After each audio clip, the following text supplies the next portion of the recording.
ഈ മഴക്കാലത്ത് മടി വരുന്നു എന്ന് പറയുന്നത്. മടി വരാതെ നിങ്ങളുടെ ജോലികൾ ചെയ്യാൻ നിങ്ങൾ തയ്യാറെടുക്കുക. അവധിക്കാലമാണ്. അവധിക്കാലത്ത് നിങ്ങൾക്ക് ചെയ്യേണ്ട ചില കാര്യങ്ങളെക്കുറിച്ച് മനസ്സിലൊരു ധാരണയുണ്ടാവണം. കുറച്ച് സമയം വായിക്കാൻ, കുറച്ച് സമയം കളിക്കാൻ, കുറച്ച് സമയം യാത്രകൾ ചെയ്യാനും, കുറച്ച് സമയം നല്ല പാട്ടുകൾ കേൾക്കാനും ഒക്കെ ഈ വേനൽ അവധിക്കാലം മനസ്സിലൊന്ന് റിഫ്രഷ് ചെയ്യാൻ വേണ്ടി നിങ്ങൾ ഉപയോഗിക്കുക. വില്യം പെൻ എന്ന് പറയുന്നൊരു എഴുത്തുകാരൻ പറയുന്നുണ്ട്, നിങ്ങൾക്ക് ജീവിതത്തിൽ ഏറ്റവും വിലയേറിയത് സമയമാണ്, പക്ഷേ പലപ്പോഴും നമ്മൾ പാഴാക്കുന്നതും അതുതന്നെയാണ്.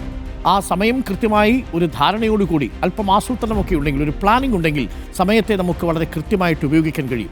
എനിക്കും നിങ്ങൾക്കും ഡൊണാൾഡ് ട്രംപിനും ഈ പറയുന്ന കളിക്കാർക്കും താരങ്ങൾക്കും എല്ലാവർക്കും ഉള്ളത് ഒരേ സമയമാണ്. പക്ഷേ ആ സമയത്തെ നമ്മൾ എങ്ങനെ പ്രയോജനപ്പെടുത്തുന്നു എന്നതിലാണ് വിഷയമുള്ളത്. നിങ്ങൾ കിടന്നുറങ്ങുമ്പോൾ ചില ആളുകൾ ഉണർന്നിരിക്കുന്നുണ്ട് എന്ന് മാത്രം ഓർമ്മിക്കുക. ചിലപ്പോഴെങ്കിലും അത്തരം അസ്വസ്ഥതകൾ നമ്മളുടെ പ്രവൃത്തികൾ ചെയ്യാൻ പ്രേരിപ്പിക്കും.